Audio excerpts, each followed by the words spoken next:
Hi అండి, అందరికీ నమస్కారం. ఈ వీడియోలో ఏపీ ఉద్యోగ సంఘాలతో ప్రభుత్వం చర్చలు సఫలమా విఫలమా అని అయితే అడుగుతున్నారండి చాలామంది. సో అదైతే తెలియాల్సింది. సో వీడియో అయితే ఎక్కడ కానీ స్కిప్ చేయకుండా చివరి వరకు చూసినట్లయితే ఒక క్లారిటీ అయితే వస్తుందండి.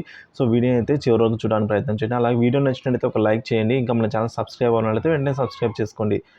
ఇక వివరాల్లోకి వెళ్ళినట్టయితే ఆంధ్రప్రదేశ్లో ఉద్యోగ సంఘాల నేతలతో క్యాబినెట్ సబ్ కమిటీ ఆధ్వర్యంలో ప్రభుత్వం అయితే ఇప్పుడు చర్చలు జరుపుతూ ఉందండి. ఇంకా అయిపోలేదు, నడుస్తూ ఉన్నాయి.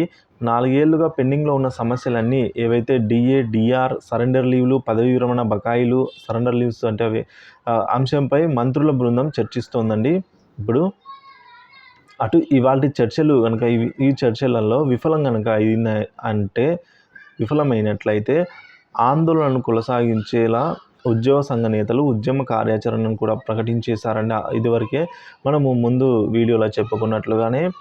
సో 14గా సీఎస్కు నోటీస్ ఇవ్వడము, ఇక తర్వాత ధర్నాలు, అవన్నీ నల్ల బ్యాడ్జీలు ధరించడము, అవసరమైతే ధర్నా కూడా సమ్మె కూడా పాటుపడతామని అయితే చెప్తున్నారు. సో కాబట్టి ఈ చర్చలు ఎట్టకేలకు సఫలం అవ్వాలని అయితే కోరుకుందామని.